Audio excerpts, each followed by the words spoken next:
everyone. My name is Jacqueline Coley. I'm the editor at Rotten Tomatoes, and I'm happy to welcome you all to the Global Press Conference for Air. Allow me to welcome to the stage our stars and filmmakers behind the film. First, we have Maher. We also have Chris Messina, Jason Bateman, Chris Tucker, and the star producer and director of the film, Ben Affleck. Hello, gentlemen. Hello.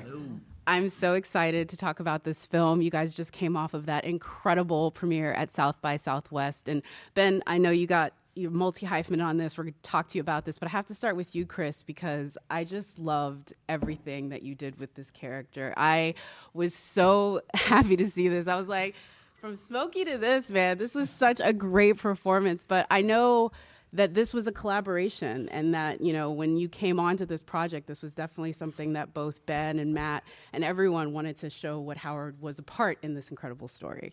Yeah, it was so much fun. Ben, told me right up front, it's like making a movie with friends. Did I look at you, right? Yeah. Or you can look out there. Making a movie with friends and having fun. And I knew Howard White. So I had all access to him, talking with him for hours, and everybody he mentored, like Charles Barkley, and like people from his childhood he played hopscotch with, and teachers and coaches. And I mean, I thought it was just going to be a quick conversation with him. He said, no, hold up, I got somebody else you want to talk. I need you to talk to them. And I really got a lot of information together to embody his spirit, his dialect, and put it all together and put it in a character. And everybody said he was like Confucius. He was just this nice guy, thought about the world, glass half full instead of half empty. So I want the character to be positive and, just be a lot of fun. So. Oh, it was so great. And I want to remind everyone, we will be asking your questions as well. So please go ahead and put those into the chat. Don't forget to mention your name and outlet. Really quickly, Jason, I will have to say, when Ben asked you to be a part of this, you were probably maybe wrapping Ozark, a little job that you've been doing for the past few years, a few Emmys under your belt for that one. But I just have to ask, when you were joining it, what was the attraction? Was it the sports aspect of it? Or was it the early days with that script? Because your character, I will say, has one of those just like great scenes where I really feel like you wouldn't mind what else you do in the movie to have a moment like that, Well, to be honest, the draw was Ben, it was Matt. The subject matter, while yes, it was a big deal for people my age, 15, 16, when Jordan came into the league and the shoes and everything like that. And I'm a big sports fan. That was a big draw. But it's really the people that you work with is a big draw for us, because it's 12 hours a day. You spend more time on the set than you do at home. So that was a big pull for me, and I loved it. And as far as that scene goes, yeah, there's a lot of really great writing in this movie, and that scene's definitely one of them. So they did all the tough work there. I just got the lines right and sat on the right mark. Thank you. Ben, I want to bring it to you now because, again, this was another time where you're both directing, working on the screenplay. I feel like it's everything. It's your love of sports. It's your love of filmmaking, and then also bringing your family, your film family with Matt Damon along with it. So what was it? You didn't add just one aspect to this that made it complicated. It seemed like it was everything, I can see how it would seem that way, but actually, for me, it was made it so much easier because this is a group of people who either I had known for a long time, an enormous amount of respect and regard for, Maher, Chris Messina, as you mentioned, and obviously Matt Damon, and Jason Bateman, all of whom I've worked with multiple times and know well and adore and admire, and people who it's been my sort of life's goal to work with in Viola Davis and Chris Tucker. I think Chris can attest to the number of times I've harassed him, like he passed me by in a hotel lobby. Chris, I want to do a movie with you.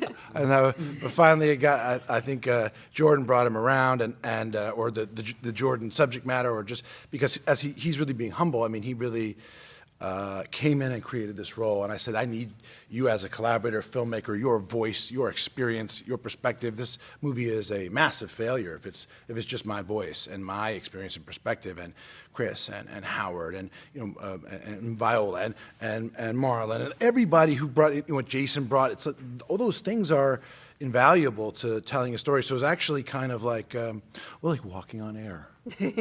Wonderful. Thank you so much. You see how I wrap it up? You see how I bring it back? Land the to the plane. film? Thank you. That was so great. That was the media training that's they told me to do. Work air into it next. Good, thanks. Chris, your character, I will say, I love the fact that I heard from the South by crowd how much they were just cracking up with everything that you were doing. You do angry on the phone very well, sir. I will say that. It was highly entertaining considering that. Was that a sort of daunting aspect to, joining this one? Just that the fact that you're so separated from the story, but so essential to it as well from how you performed in it? When Ben calls you up, you don't even need to read the script because I've gotten to work with him now 3 times. It's always an amazing experience. It's always surrounded by great artists in front of the camera and behind the camera. When I read it and I loved it, I was like, oh shit, these are a lot of phone calls. But Ben did something that I've never done in my career, and I've done a lot of phone calls. Usually you call the other actor, the phone disconnects, or a script supervisor does it with you, but Matt and I were down the hallway from each other. We each had 3 cameras on us. And Ben would go back and forth from room to room. We'd all get together, and we had a blast doing it. The script was amazing, but we could play, we could overlap, we could improvise. And it was, I keep saying this, the hardest part of doing this job is going on to the next one, leaving these guys behind, because the way he puts together a team of people is phenomenal, and you get very spoiled. Oh, I love that. Ben, talk about that, because again, this does feel like a coach assembling a team, and you did bring a lot of folks onto it. But the other aspect of that I thought was so great was how much you spoke about the task of the Viola Davis of it all, and sort of getting that assignment from Michael Jordan. I really didn't understand the movie, actually, as it turned out. And so I went to speak to Michael because I've been lucky enough to run across him a few times. I'm not going to act like me and him are friends. It's just like I idolize the guy, and every now and again I've had a chance to spend time with him. It's been very memorable for me. Probably he's forgotten it, but so I had at least enough of an in to say, hey, can I come see you and just kind of run this past you? Because to be honest, listen, from a point of view of a respect for him, his family, who he is, what he means, from a selfish point of view, from the movie, the stupidest thing in the world would be to go make a movie that involves, he's not in, doesn't appear in, nonetheless, that invokes his name and tells a part of his story that he was opposed to. So if he said don't do it, I just was going to not do it. That would be that, over last conversation. And I was very, very prepared for that to be the result of that, because I had no reason to think that he would be open to it or that he would welcome it, particularly since it wasn't the Michael Jordan story where they had bought his rights and that sort of thing, which I would think might be discomforting. However, what I found was that he was very gracious, and and actually, when I said, look, this is not a historically accurate, in the sense that I can't dot every I and cross every T, what time every phone call was made. This is going to have to be something of a fable, a parable, an inspiring story. And so I'm going to take liberties in order to make it an hour and 30, 40 minutes.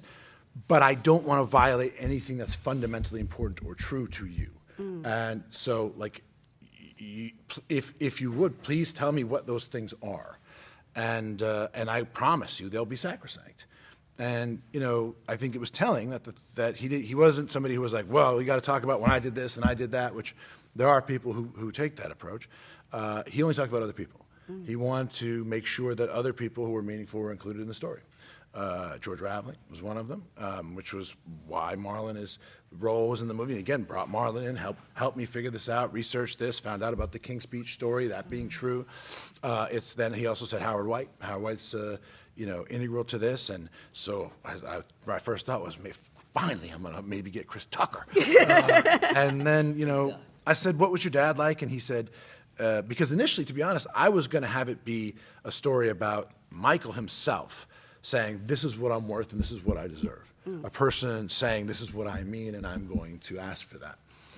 And he said, and I thought also his parents weren't so much a part of the story, so I was trying to flesh that out. He said my dad had the best personality in the world. And I think with Julius, we got exactly that, the perfect person. And then he said, I didn't want to go to Portland. I would have signed my shoe rights away for life for a red Mercedes. My mom told me to go to Beaver. And when I saw how he talked about his mother and the regard and esteem in which he held her, this is a very intimidating, powerful man. I've never seen Michael Jordan.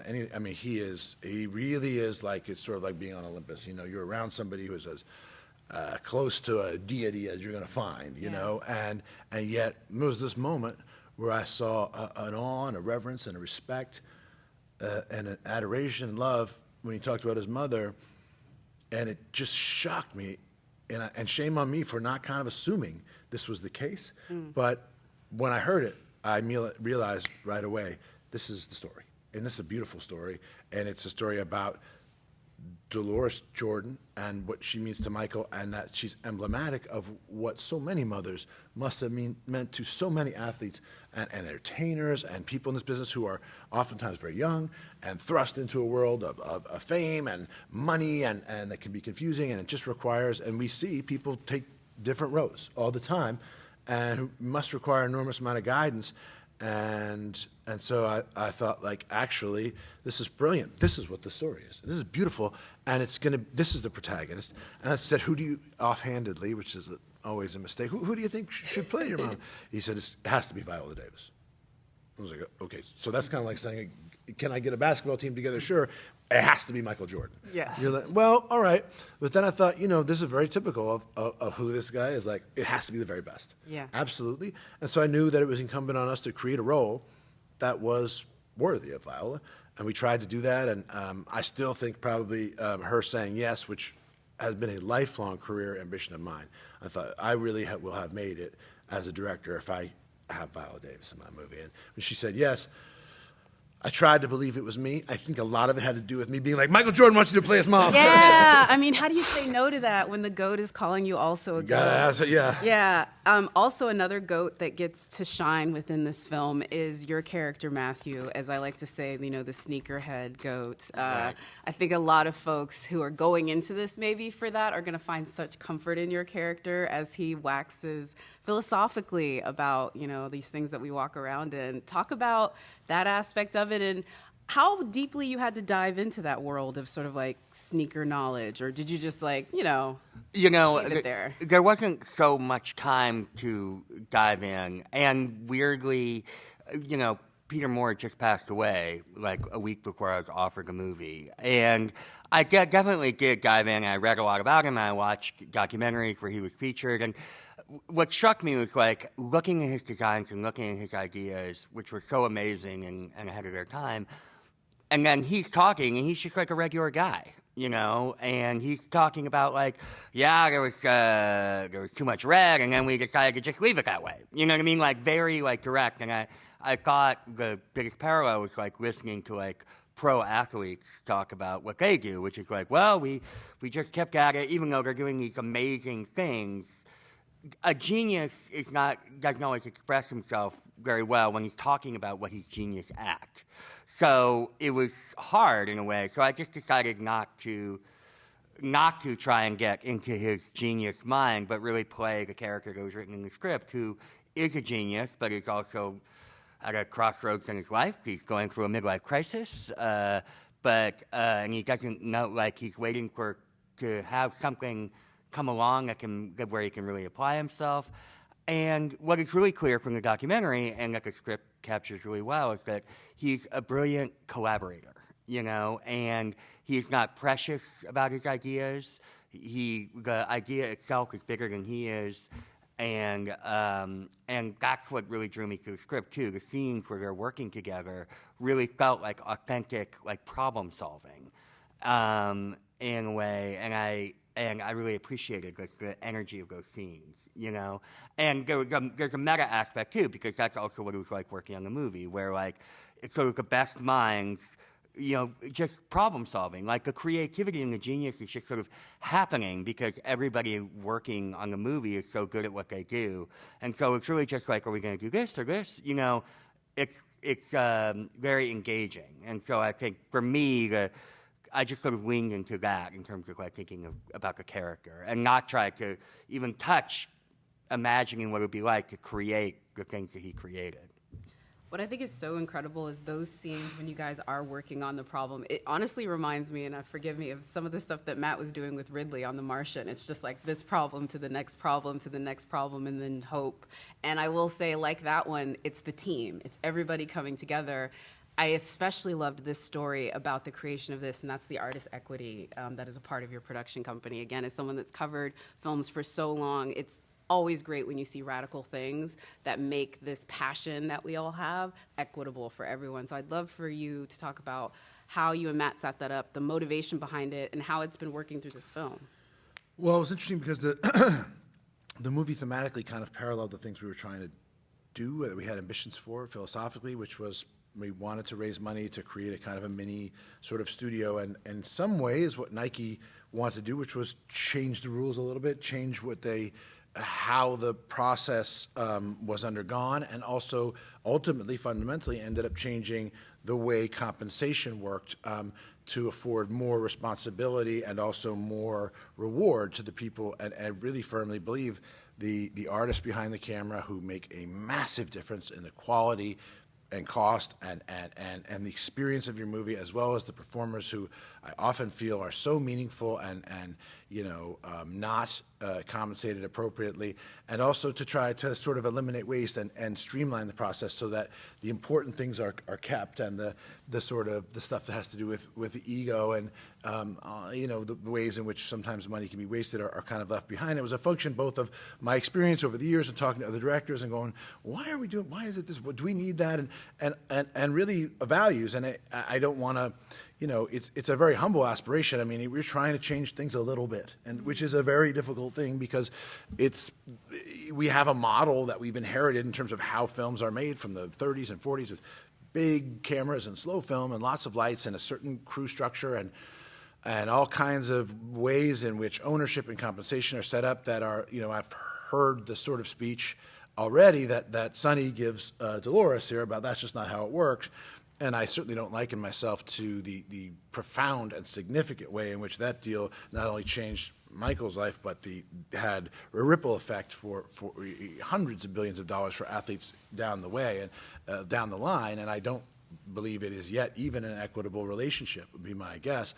But it was a step in that direction, and we're trying to take a similar step, really because I think that's how you get the best work. And I believe you spend more on better gifted people, recognize them, value,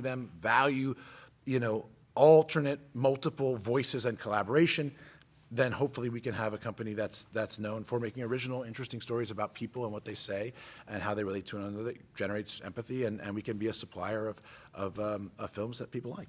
Love that. We have just a few minutes left, but I wanted to really quick, Chris, talk about, again, I think Ben has alluded to the fact that all of you had relationships or built relationships through the course of this, but particularly your friendship, which I just wasn't reading the news clippings. I had no idea of the depth of it.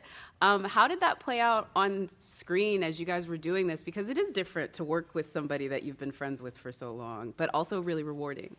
You mean with Ben? Yeah. Like, It's not a friend, it's more like a stalker. And now he gave in. I don't want to reward stalking. You know what? Ben and Matt, man, they're legends in their own right, man. And when I heard they wanted to work with me, that's a good thing, compliment. Working with this guy, he didn't have to beg too much. No, you didn't. No. Because I wanted to work with them guys. I mean, I remember being on the set like, man, these are big dogs. I'm ready to rock and roll. So it was it was a lot of fun, just a lot of comfort. Ben and Matt made it so comfortable. One time they came to my trailer, like I said earlier, like, man, we just like just friends having fun, and that's all they had to say. I feel like humor is the highest form of intelligence. You know what I mean? So I feel like, guys like Chris, this is the smartest, most interesting people you can meet. Yeah. People to find the humor and the joy in life is just a magic that I want to be around. Like a few times I've made him laugh, and I take a secret pride in that. I'm not just laughing. You make me laugh all the time. Laugh at my joke. That's a good all one. these guys, man, they did this. Oh man, Well, a y'all lot of good comedy in this room. Humor. I saw it honestly just getting ready for this. Jason was cracking me up. You guys are so funny. He was talking about Austin, and I'm sitting here with all this like golden retrievers. Like it was so great, the Austin reception, and Jason's just cracking jokes. He's like, we should not get too excited, but I do want to ask all of you. It's nice to have a downer. It's offset. And I appreciate Nice to it have because a it's cynic. probably healthier. No, it's lovely. It's lovely to be around. I look forward to it. It's part of Some people like to get hit. Listen, I want to ask you, though, all about the Austin reception, at least a little bit, because I do know it was really fun. What was the best aspect of going down there and just receiving that, both with critics and fans? I mean, folks just, I know, went nuts. And I'll start with either Chris or Matt. You guys tell me, how was Austin and that? Or, sorry, Chris, I think. Yeah, right. It was amazing. Yeah. It was like a rock concert. Yeah. I'd never experienced anything like it, and I don't know if I ever will again. It was really, really fun. And it seemed very genuine. And I don't know. It was. I had seen the movie twice before with just a few people. So this is a film that I'm so happy is going to be in the movie theater. And groups of people can come watch it because it's a film that's inspiring and really funny and really moving. And to kind of feel that with an audience was tremendous. Oh, I love that so much. Jason, I know you had fun, though. I know you had fun at least. Oh, yeah. No, I had a blast. It's just, you're getting the results of me growing up in a household where I was taught to deflect everything. So I'll always err on the side of whatever that is. But yeah, I'd like Chris. I saw it just me and my wife before, and it was incredible to see it with an audience. And what really sort of stands out when you see it with an audience, this sort of the shared experience, is that underdog sense, that it's a combination of the underdog sense and the shared experience we all had with Michael Jordan at that time. Yeah. We were all separated. We all kind of experienced that Michael Jordan. Then to come together in the same room and figure out and learn what was behind all that story. What became this this legend and this the whole Air Jordan shoe stuff. So that was a real eye opener for me. And like Chris, I'm really glad it's in the theaters. Yes, I'm so sorry we were out of time. I apologize for the technical cues on that one that we couldn't go any longer. But I want to thank you all so much for watching and remind everyone that Air will be in theaters April 5th, courtesy of Amazon Studios. Again, I want to thank you all. April 5th. Yeah. Go see it. Check it out. Go to theaters.